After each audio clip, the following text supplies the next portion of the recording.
5.4 point slope form. Basically, point slope form is the equation y minus y1 equals m times x minus x1, and the name states itself. We first need a point with coordinates x1, y1, and the slope, which is denoted as m. Recall that from 5.1. So what we have to do then in the equation, we just have to substitute those values in, and the y and the x are just variables.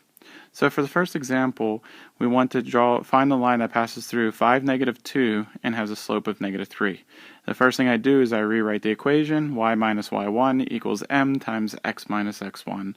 And since I found the points, I just substitute those values in. Simple enough, we have y minus -2 is equal to -3 times x minus 5. At this point, we're done. However, the next problem becomes a lot more complicated, because what we have here is we have a line passing through the point 1, 4, and 2, 5, and we need to find the equation in point slope form. Problem is we have 2 points and we have no slope. So we have to go back to 5.1 and solve the equation. So first off, writing out the equation, y minus y1 equals m times x minus x1. We have no m. But recall from 5.1, our slope is y2 minus y1 over x2 minus x1.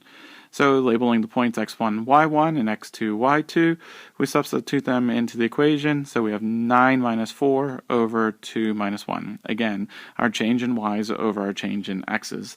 9 minus 5 reduces to 9 minus 4 is 5, and 2 minus 1 is 1, giving us a slope of 5. So now we have a slope, but we have 2 points. So basically just pick the first point. So now what we have then is substitute them in. We have y minus 4 is equal to 5 times x minus 1.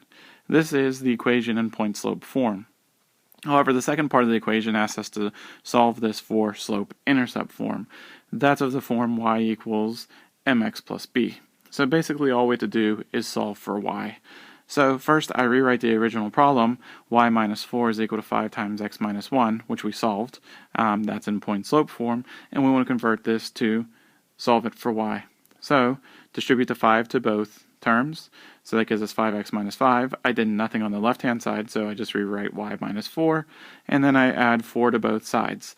This gives me then y equals 5x minus 1, and that is then solved for slope intercept form, and again, it's solved for y. So we have the slope is 5, and our y intercept is -1.